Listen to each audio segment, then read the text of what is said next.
নমস্কার বন্ধুরা, আজ একটা ঝটপট চিলি চিকেনের রেসিপি নিয়ে চলে এসেছি।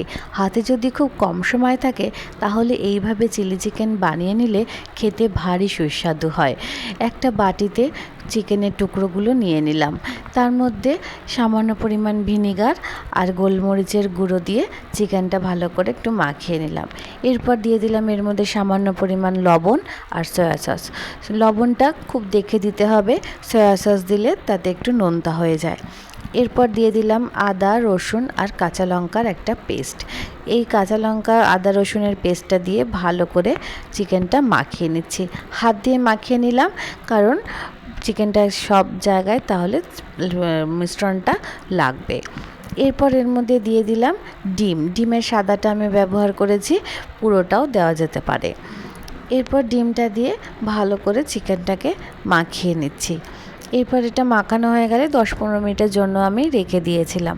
এরপর ভাজার আগে এর মধ্যে কর্নফ্লাওয়ার আর ময়দা সমপরিমাণ নিয়েছি, সেটা দিয়ে চিকেনটাকে ভালো করে মাখিয়ে নিলাম। এরপর একটা কড়াইতে তেল গরম করে একটা একটা করে চিকেন মিশ্রণটা সমেত নিয়ে ভাজতে থাকলাম। এরপর দুপিঠ এপিঠ ওপিঠ ভালো করে ভাজা হয়ে গেলে, বেশি কড়া করে ভাজার দরকার নেই, বেশি কড়া করে ভাজলে চিকেনের স্বাদটা খারাপ হয়ে যায়।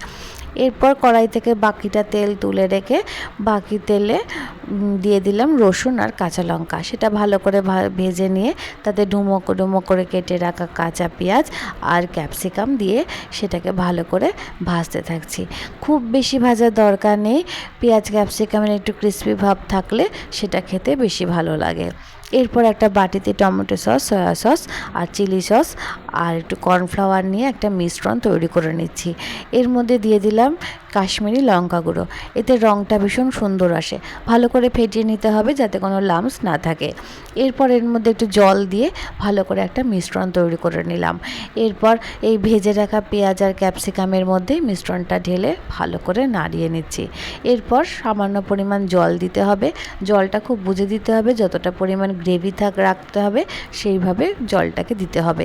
এরপর ঝোলটা ভালো করে ফুটে উঠলে এর মধ্যে ভেজে রাখা চিকেনগুলো দিয়ে ভালো করে নাড়িয়ে চাড়িয়ে নিলাম। এরপর দিয়ে দিলাম এর মধ্যে সামান্য পরিমাণ চিনি দিলে স্বাদটা একটু মিষ্টি মিষ্টি আসে। চিলি চিকেনে একটু টক মিষ্টি ঝাল স্বাদটা বড়ই ভালো লাগে।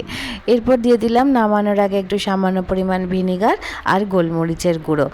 ভিনিগারটা দিলে খেতে খুব টেস্ট হয়। এরপর আমি এটা চাউমিনের সাথে সার্ভ করেছি।